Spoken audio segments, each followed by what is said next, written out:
Welcome, listeners. You are here with your host, Budget Pedal Chap. You are also joined by podcast regular and extremely tired person, Matt Quine. Hello. So, Matt, there's a reason for you being extremely shattered, isn't there? Yeah, so just before we get into anything, I suppose I'd better explain. I've literally half an hour ago got off the back of moderating a 24-hour charity live stream. So there's a YouTuber who goes by the handle Lollujo, which is Lolllujo. He does a daily vlog and he does some Football Manager videos as well. And he's just done a 24-hour live stream raising money for autism. He has an autistic stepson. And he basically thought, well, as he's got around 48,000 subscribers on YouTube, he wanted to give back to the charities that have been helping him out. So he's just done a full 24 hours playing Football Manager, and I stupidly agreed to moderate the entire stream. So yeah, I'm a little bit tired. I think I've been up for about 30 odd hours at this point. God damn. I mean, if anyone ever questioned your dedication to not only good causes but to this podcast as well, this is definitely proof. I think you've got more dedication than I have in this in this case. Yeah. I mean, it's a hugely noble cause. Using a bit of YouTube popularity for charity. I mean, I do a bit of charity work myself as well. I won't go into that because, I mean, who wants to know? But that's just and the fact that you gave up your time to make it a nice place to hang out essentially, and raising a bit of cash as well. So if there are any Fret Talk listeners who wanna add to that, the guy was Lollujo, was it? Yeah, and if you do want to donate, and obviously I'm not expecting anybody to, but if you do want to throw a couple of quid towards the cause, the link for donations is justgiving.com/Lollujo2017, and Lollujo is spelled Lollujo. Brilliant. And then it's 2017. I mean, it's much better than Andrew's shilling of Boss products. I think it's a much more noble cause, isn't it? Definitely, yeah. I think at the end of the live stream, we just reached the £3,500 mark. So, considering the goal for the entire thing, including I think it's open for another month, was £1,000. I think we've done rather well. That's absolutely smashing it. Absolutely smashing it. That's hats off to you, man. But thanks very much. Just to say, as a disclaimer to anyone, if Matt's banter does ramble a little, or if he gets any facts incorrect today, give him a little bit of leeway. Thank you. So I'm going to talk about some of my extravagant and stupid purchases this week, because it has recently been Black Friday, hasn't it? It has. And because of that dangerous time of the month. Indeed. I mean, I thought having little to no cash would make me safe from Black Friday, but apparently not. So first of the things that I bought was an iTrack Pocket. So it's like a little docking station for your mobile phone, which has got a I believe it's a stereo pair microphone in it, but it also allows you to plug guitars straight in, so you can do, I think they tout it as being YouTuber friendly, so you can do like little performances and get much better sound quality than just the microphones on your mobile phone. Those of you who know me and my stuff, you'll know that I use my mobile to record quick and convenient demos for pedals and all this kind of stuff. So I thought it'd be a great little bargain, and I think the front-facing microphone on my mobile's gone a bit wrong recently as well. So fingers crossed it'll it will save my my little demos. But not only that, I found myself on a DIY pedal website again, after having a couple of bevies, and yeah, and I thought before the bevies, I thought, I could do with an octave pedal. I could do with one of these analog octave pedals, like an Octavio kind of thing, but without the fuzz. But after a couple of bevies, it was like a moment of clarity that I needed it in my life. Yeah, and I think it was a 10% discount as well because of Black Friday. It sealed the deal, so I'm in receipt of a Green Ringer style pedal, and no doubts there's going to be some form of euphemism laden box art for this. So, but I'm not the only one to have made stupid purchases this week, am I, Matt? No, not at all. I guess the first stupid purchase I'll go with is I noticed on one of the local classifieds page that somebody had upgraded their RC30 and had bought a full-size loop station. So they were selling their RC30 they were looking for 140 quid. I managed to get them down to 120 quid. So I've picked up a Boss RC30 to upgrade my RC3 that I snapped all the knobs off, so I can't change any of the levels. So I've got the loop is twice as loud as the next thing that's going through it. So you can't use it for anything. Just anything. Yeah, it's a pretty useless pedal. Yeah, it's now a pretty useless pedal. But so I managed to pick that up, and I also on Friday of last week paid off the rest of my Streamliner, and that arrived this week. So I now have my Gold Dust Gretsch hollow body Streamliner with a Bigsby, and it's amazing, and I love it. Oh yes. Oh, you've shared a couple of little quick vids of it, and it sounds like nothing else. It's pretty cool. It's for that kind of money, like I said when I spoke about it after I just tried it out in the store, I don't understand how Gretsch can make a well-playing instrument that's a hollow body, so obviously needs bracing, has hardware that's good enough that I don't think I'll be replacing the pickups or the pots or anything for less than 450 quid. It's got a Bigsby on it, which probably costs 50 quid in and of itself. Yeah. And they've managed to make the rest of the guitar for less than 400 quid. It's just it beggars belief how they do that.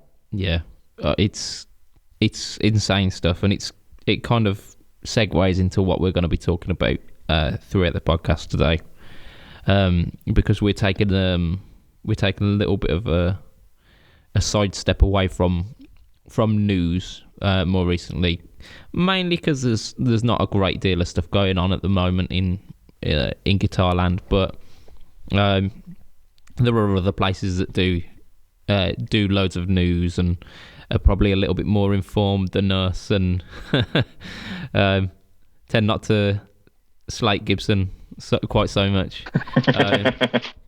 So yeah, I think we're gonna take this down a slightly more topic orientated cast, at least for a while anyway. And our topic this week is going to be your kind of the budget line of guitars. So first of all, we're going to talk about our own personal experiences with budget instruments. So my first ever electric guitar was a Squier Affinity Strat pack. So I think it was about 170, 180 quid with a little 15 watt Fender Frontman. It might be 10 watt actually. Basically amp, pedals, picks, cable, and a little guitar tuition book as well. So all of the highest quality. That being said, it played pretty well out of the box. I've since changed almost everything on it, so it's a bit of a Triggers broom. Um, However, I've still got it, which kind of is testament to the whole thing. And it played well enough for me to carry on, so I'm cool with that. However, before I picked up that guitar, I had to go on a couple of guitars in and around like school and college and stuff like that. And there were some absolute disasters available back then. I think the school that I went to had two Strat copies, and the quality difference just between the Affinity and the Stag copies, it was phenomenal. So yeah, I think like back then there was a very real divide between your kind of name brands and then like dipping below a certain price point, and then you get some absolute horrible quality. How about yourself, Matt? Where did you start in your foray into the 6-string instrument? I think if we ignore the fact that I once picked up a 3/4 sized when I was about 8, the first time I properly started trying to learn anything about the guitar was 14, and for Christmas, my parents got me an Ibanez Geo starter pack. So it's pretty much the same thing: guitar strap, cable, 6 picks, a tuner, and the guitar itself, plus a 10-watt Ibanez practice amp with an 8-inch speaker. You know, the standard things that you get in a starter pack. Yeah. Which I still have to this day, and it serves a purpose of if there's nothing else about, I can plug into it. Yeah. But yeah, the Geo was a good enough guitar. It certainly wasn't as bad as I had a few mates that had Encore Strats, and they had non-branded 3-tone Sunburst Strats that, you know, they'd cut your fingers if you touched them. Yeah. Because the quality was so bad. But I mean, the Geo was a good enough guitar. It was a little bit too RG, not in the fact that it was a Super Strat, because it was really thick body, really heavy body. Yeah. It was just kind of like HSH, and sort of like it just didn't quite look right. So very early on, I think after I probably hadn't been playing a year, I managed to pick up a Yamaha Pacifica 112V for a lot less than those. So I think it was about the time that they released. It was the time they were releasing a new one every year. Okay. And the new ones are obviously 199. So the previous year's run shops had to try and get out the door. Yeah. Before they came in, and I think we picked up for about 130 quid, which for that guitar it's an absolute steal. It's a steal, yeah. And that was my main guitar for about 3 years. I used that for everything, including my first gigs. Yeah. I think casting my mind back then, you had a couple of options, didn't you, in terms of very affordable? Because I mean, we're thinking kind of under £200. At the very top, you're talking the Yamaha Pacifica, but that was without an amp or without any of the accoutrements.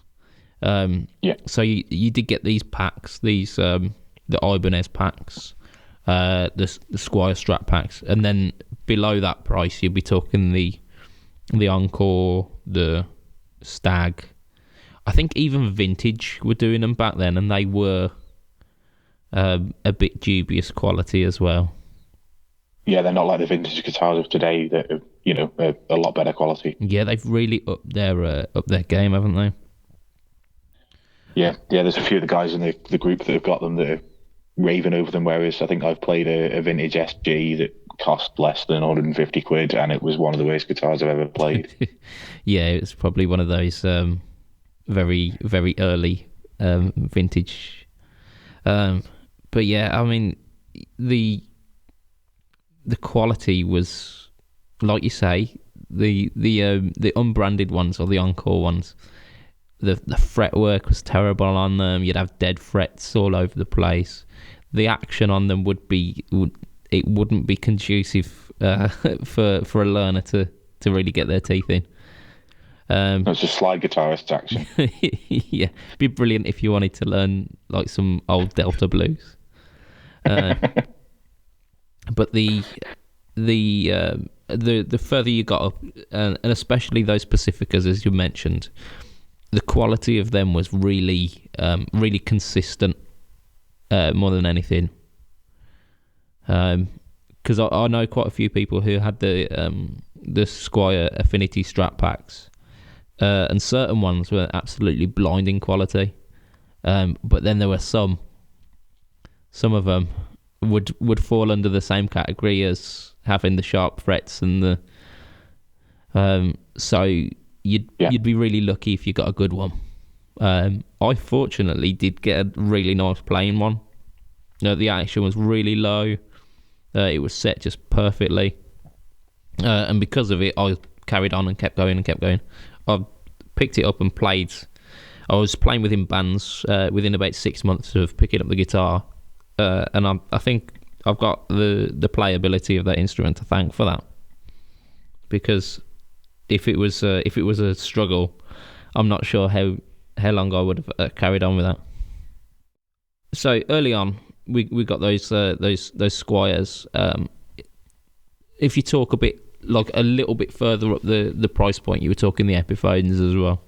And the Epiphones of that day had there were kind of two categories. There was the kind of upper end, which was like the SG copies, like the G400 and the Les Pauls, which were all set neck and bound and looked beautiful. But then if you dip below that, you ended up finding like bolt-on necks, and even further down the price point than that, you had. I know Epiphone had the Special 2. Yeah. Which I had quite a few guitar students playing them, and the quality on them, again, it weren't like absolutely terrible, but the action was always a bit tough, and they didn't sound great either. And one thing that always used to happen with them is the input jacks would always come loose and would end up falling into the body, which you just didn't find with the upper price stuff. So fast forward it to the cheaper, the lower end. I'm reluctant to say cheaper because I think the range and the quality is so massively improved since. But we'll coin them the budget-friendly guitars of these days. So, I mean, if I'm thinking about it, the Squier lineup these days, you've got so much to choose from, and we're talking kind of upper prices now, because there's very little that you can get for like £200 these days due to the change in the market. But if you're thinking like under like 400 quid, you're talking like the classic vibe Squiers, especially on the used market as well. I managed to pick up a classic vibe telly for next to nothing, and they are absolutely amazing quality. Everyone has been bang on that I've tried. The pickups, I don't think we can mention which company the pickups are supposedly coming from, but you can definitely ride the tone with those. You can definitely ride the tone of a Squier classic vibe, but they've got the vintage modified stuff as well, and going on to other companies as well. We've got Gretsch with the Streamliners. And how much did that one cost you, just out of interest, Matt? It was £426 plus 15 quid postage. But I mean, if you pick it up in store, then it's 426 quid. Yeah. And like I say, quality wise, I've got a vintage modified Squire, which was I think it was 309 when I picked it up, but they're now retailing 340 or 350, which is about the same price as this guitar is without the Bigsby. Yeah. And I would say the Streamliner blows them out of the water. The Streamliner picks up and plays not quite as good as a US made guitar, maybe, but certainly it plays better than any Mexican Fender that I've played. Yeah, it's weight against them. Yeah, it's just absolutely fantastic. I played this one, and I played the I forget what is it, the Duo Jet, the double cutaway smaller body shape. Yeah. That's got the center block. I played one of those without a Bigsby as well, and they're retailing at like 379, I think. I played one of those when I played this, and if I hadn't been in the market for the hollow body, then I'd have gone for one of those because they're just as good, those guitars. Yeah. Like I say, everything that I've played in that Streamliner series is just punching way above what you'd think of a guitar of that price point. Yeah, definitely. It's funny that you mentioned the Mexican Fender stuff, actually, because the direct comparison of the classic Vibe Squires versus the Mexican Fenders, I think a lot of people these days are opting to go for the Squire over the Fender. Because of, I mean, I've owned Mexican Fenders in the past, and I've found that they're okay, but then to get them to that next level, you have to upgrade the bridge, upgrade the tuners, and then the pickups tend to be quite shrill sounding ceramic pickups, whereas the classic Vibe Squire stuff come in with Alnico magnet humbuckers Claire, and I'm supposed to be the one who's not tired, not making the fumbles. Terrible. So yeah, the classic Vibe Squires come with Alnico magnets in their pickups, and honestly, standing them up against some Mexican Fender pickups, I'd prefer the Squire pickups as well. In fact, yeah, I mean, I've had 2 Mexican Strats in the past, and I've played classic Vibes, and I'd pick a classic Vibe every time. I think they sound better, and the feel of them, there's not much difference, and you're as likely to get a really nice playing Squire as you are a really nice playing Mexican guitar these days. Yeah. I mean, I must admit, I haven't tried a Mexican Fender, a new Mexican Fender, in probably about a year. But the last time I tried one, the Squires have just beat them out, just completely. If we look at other alternatives to the Squire and the Streamliner in that kind of price range. A couple of weeks ago, we were talking about PRS doing what's it called, the SE245 standard. Yeah. And those SEs are absolutely solid built machines. They're usually Korean made as well, aren't they? I think they're all from that factory that does like the Chapmans and a few other big brands as well. Yeah. I think from that same factory as well, you get Reverend. Who, there's a lot of love for Reverend in our group. A lot of love.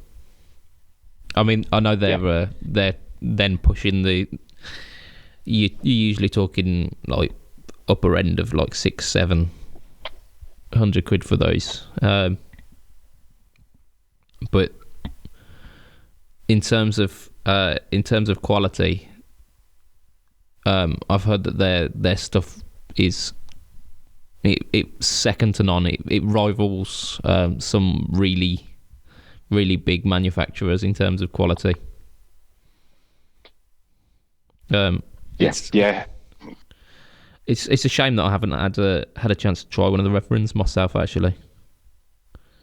Yeah, I was gutted. We were when I went on the guitar safari when we went to Peach. We were supposed to go to Andertons as well, who do stock reverends, but the weather was terrible, and it was just like it was going to be a 2.5 hour drive up to Andertons, then a 2.5 hour drive from there to Peach. So we just decided that in terrible weather conditions, 6 hours in total in a car was probably not the best idea. Yeah.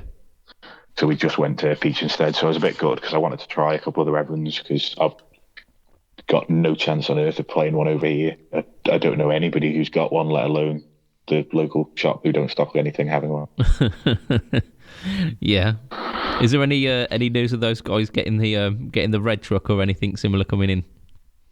No. I was in last week to get a pack of strings for my acoustic because I've got a gig coming up where I need to use my acoustic. And their pedal range was the Green Moor Tube Screamer copy. Yeah.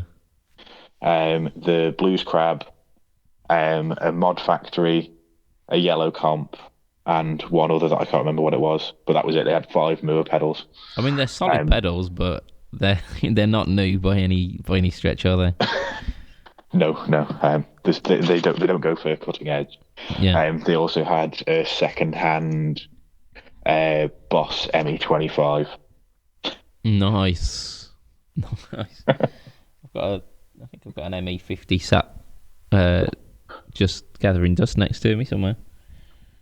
Yeah, I've got an ME80 sat in my lounge in case I ever want to plug my headphones in and have a quick noodle. Indeed. I mean, I was having a go with some VST plugins this week because I got it into my head that it's been a while since I tried any, but we're going to save that one for another podcast, I think. So yeah, in terms of like the lower price these days, there's so much choice, and you've still got the Pacifica. I was about to say Specifica. The Specifica. Yeah, Specifica. You've still got the Pacifica. Just absolutely hammering it. And they do a couple of variations on the Pacifica now as well, don't they? They do because it's not just because it was at HSS when the Pacifica. Yeah, so the standard one that's 199 is the 112V, which is the HSS. And I think they now do a HSH, and they do like an upgraded version that's like starts with a 3 rather than a 1. Yeah, I remember seeing one with a P90 neck and a hum in the bridge, which is that rings a bell. Pretty goddamn cool. That's a setup that I really want to get. Is a P90 humbucker setup. But then referring back to your Geo starter back, Ibanez still doing stuff like that. You've still got a company like Jackson as well doing some stuff similar, and I think that bottom end of the market has really opened up, and not to forget as well Epiphone. Epiphone have really kind of expanded their range since we started playing guitar, haven't they? Yeah, I mean, I think the reason that nobody talks about Epiphone is because if you get an Epiphone, you're getting a guitar that modifications can only take so far. It's never going to feel like a Les Paul because of the finish. Whereas if you get a Squier Strat, there are things that you can do to make it play and sound as close to an American, or as close to that sound that you want as possible. And you're going to get there or thereabouts. You're not quite going to get all the way there, but you're going to get close. Whereas when you have an Epiphone Les Paul, the headstock's always wrong, and the headstock's therefore the aesthetics. Yeah, that headstock. Yeah, the aesthetics are always out. Yeah. it's the kind of the nail in the coffin for the Epiphone thing, isn't it? Yeah, they're too shiny, and they've got the wrong break angle on the headstock, and then it's just got the wrong shape on the top, and it just kind of it takes away from everything you think about. Whereas if you scrub the name off a Squire, you could write American Standard Strat on, or you can write Fender Stratocaster on it, and to people looking at it, until they pick it up and try it, they might not be able to tell the difference. Yeah, I mean there were quite a few telltale signs, but I mean to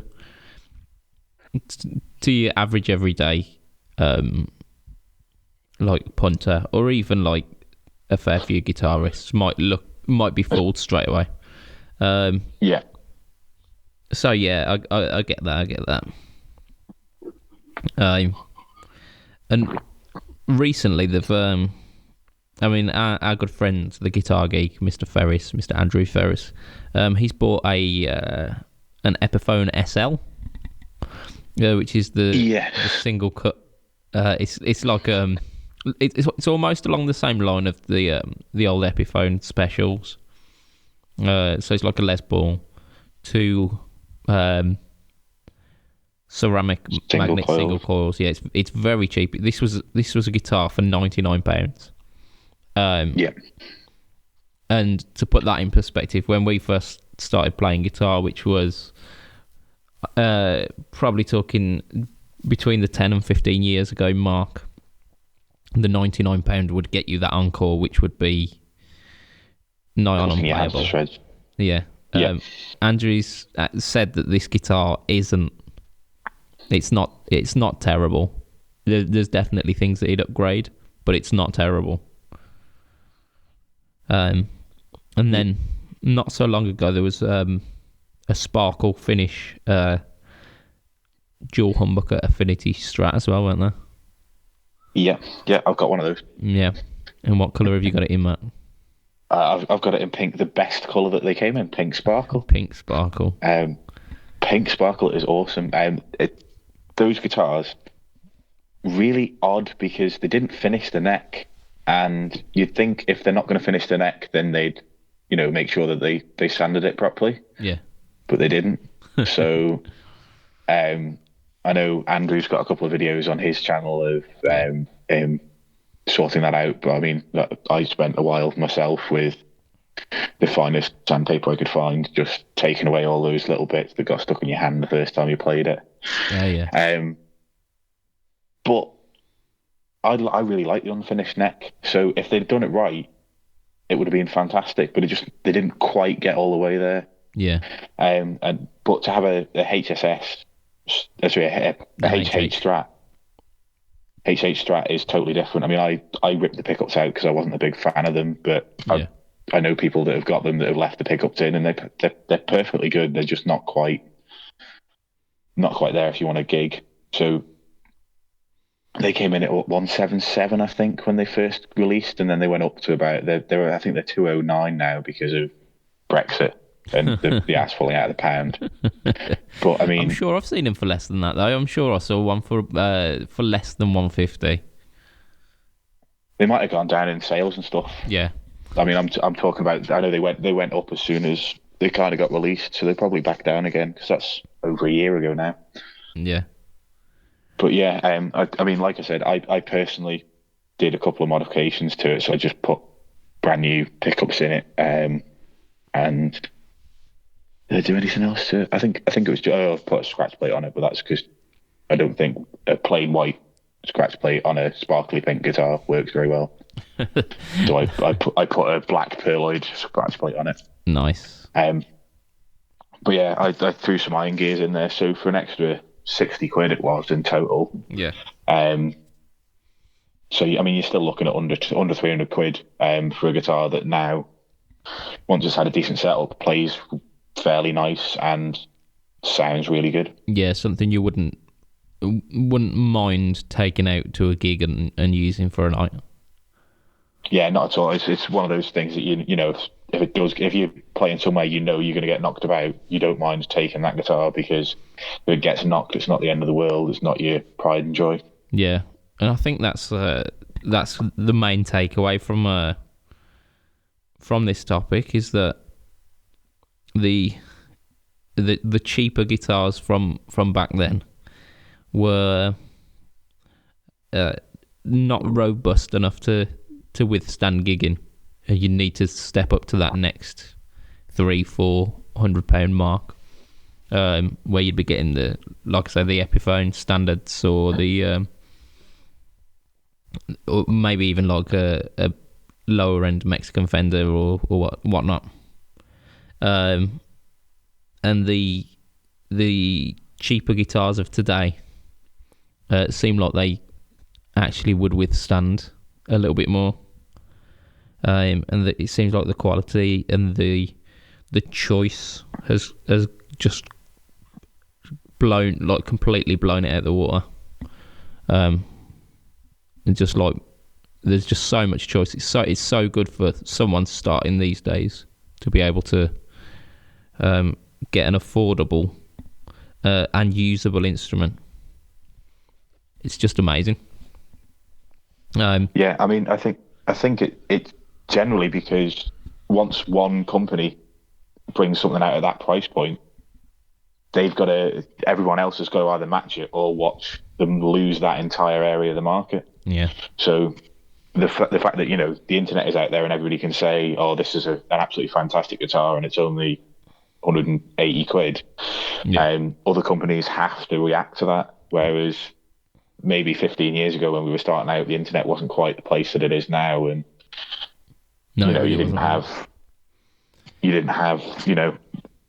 300 different shops all with YouTube channels trying to sell things, and you didn't get the massive amount of reviews that you get these days. Yeah, the first thing I know that I do if there's a product that I'm thinking of, is I pop on YouTube and I check for a review or a sound demo or whatnot. And usually you've got a choice of like 2 or 3 pages of reviews available. Yeah, and generally I make sure that I watch more than one video just to check that, as we've discussed on the pod before, you can't always trust what people are saying in the videos, but if you get a massive consensus of 8 videos and everybody's saying the same thing, then you can generally think that it's reliable, especially if it's somebody that you've watched their channel before. Yeah, and you can then use your ears as well, can't you? Because they're not all going to be using the same recording techniques or the same equipment, and you can kind of get a feel for it orally in that sense. Yeah, definitely. So I think it's about time that we move on to our question for today, which kind of ties in with the theme of the cheap guitars. Our good friend Ollie Miles of Ollie Miles Music. He asked for the consensus of generally of the Squier Affinity range, and the P bass in general, because he's looking at a cheap but usable bass guitar for practice and recording, essentially. Mainly for tracking bass, I think. So mainly the recording thing, but throwing a bit of practice there as well. Have you ever played the Affinity Series P bass at all, Matt? I haven't played the P bass, but I've played the PJ. So they've got the one with a precision and a jazz bass pickup in it. I don't know whether that's a jazz bass shape or a P bass shape. I've no idea, but it was a PJ set up one anyway. I played that briefly. I am not a bass player in any shape of the word. I play with a pick if I'm playing on a bass because I'm a guitarist. And I can't play bass. But my experiences of it, and especially for what Ollie is wanting, I think it's perfect for sort of a beginner's entry level. They're not that expensive compared to other stuff that's on the market. Yeah. And you know what you're getting with a Squier these days. They're not what Squier were 20 years ago. they've moved on a lot from that. Yeah. I would say if you can, I don't know whether they're much more expensive, but if you can get something with a PJ combo rather than just a P-Bass pickup in it, Yeah. it would give you so much more tonal options. Yeah, that versatility. Um, in terms of like the Affinity series, I think we've talked about that enough in the main body of the podcast. But I've actually taught bass students with an Affinity P bass. I've taught a student who had I can't remember what they call it. I think it's called the Tornado. It's a Squire, and I think it was Affinity, or it might have just been a Squire Standard. It was a bit like Jazzmaster shaped. Right, okay. And both of them have been excellent in terms of playability and quality. I couldn't fault them. For myself, I've actually got I've got one sitting behind me because I had exactly the same dilemma as Ollie probably about 5 years ago. Is that I wanted to track some bass tracks, and I've actually got two bass guitars because of it. PV, who are a company who you don't really associate with instruments too much. They make a bass guitar called the Milestone as a kind of starter pack thing, or the Millennium, which they're the same shape, but the Millennium's the slightly higher end one. And I think brand new they come in at about two to 250, something like that. I could be wrong. But the necks on those are really they're really slim and slender, so they're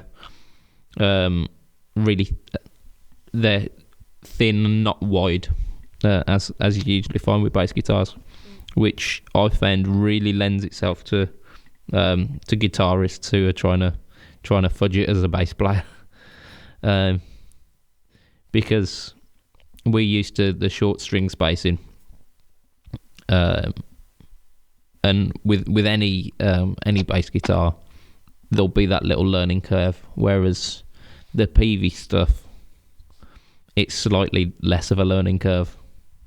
And the pickup combinations on them as well, really versatile. Once again, really versatile.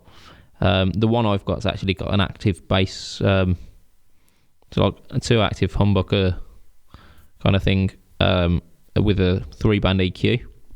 And you can go from anything from that deep, woody 70s round tone to the kind of scooped, trebly, funk, pop and slap and anything in between with that.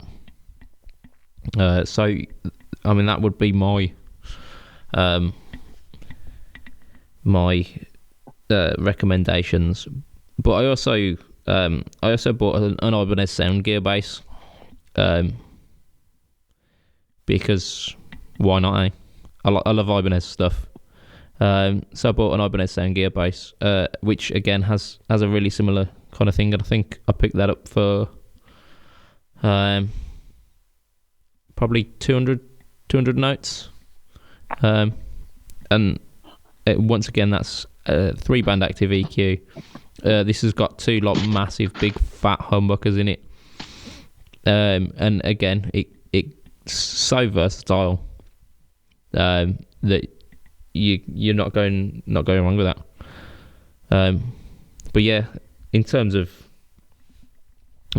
quality and playability, the Affinity series stuff is more than enough for tracking some bass for some demos. I think our good friend Chris Wilson piped up on this one, saying that he's got an Affinity P bass, and that he uses it to track demos as well. Yeah, one thing I would just like to add is, if I think, as all of us are, you're a guitarist, maybe look at the vintage modified Jaguar bass, the Squire Vin Mod Jag. Oh, cool. Because that's under 200 quid. and that's got a PJ pickup combination in it. So again, you've got the versatility there. It's a shorter scale, so it lends itself to guitarists a bit more than a full size bass. Yeah. And like I said, they're coming in at 183 at the moment. Oh, that's a bit of a bargain, isn't it? Yeah. And I think that's where we're going to wrap it up today. So, I mean, it's been awesome. We've got a slightly shorter cast than we usually do, due to some recording issues that we had, because we had another cast a couple of days ago, and it's completely not worked. And I have to give some applause and thank Matt for stepping in at the last minute to do this, especially after doing a 24-hour live stream moderation. So kudos to you, Matt. No worries. Like I say, if I'm ever free, I'll lend me hand when I can. Awesome stuff. So yeah, the usual. You catch me Facebook. I was about to say Twitter. Then I don't really do anything on Twitter. Facebook, Instagram, YouTube as well, which should be some stuff coming up. I haven't been posting some stuff recently. Life has been getting in the way, but there should be some stuff coming up in the not so near future, not so distant future. Yeah. Who's just been up for 24 hours? Well, apparently it's me, because I can't talk at all. I think it's probably best that we stop now before I just start babbling. Matt, we can find you Switch IOM, Facebook, is it? Yeah, facebook.com/SwitchIRM, or if you want to talk to me personally, just jump in the Fret Talk podcast group on Facebook. If you want to see me retweet a lot about a charity live stream, then you can follow me on Twitter at ManxChels. Nice. Because I've just found out that I actually have a Twitter account. Good stuff. Today. And just to mirror what Matt was saying, get yourself in the podcast group to have your say on the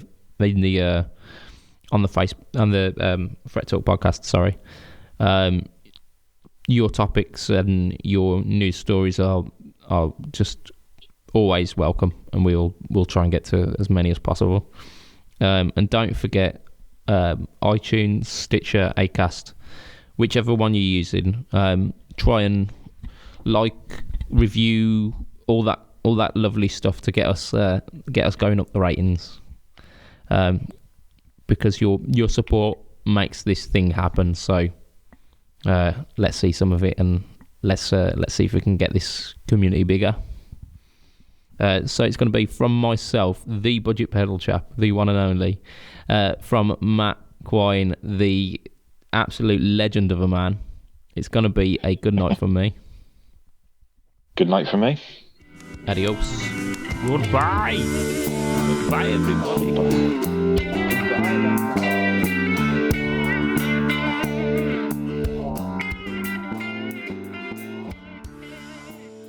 Testy, test.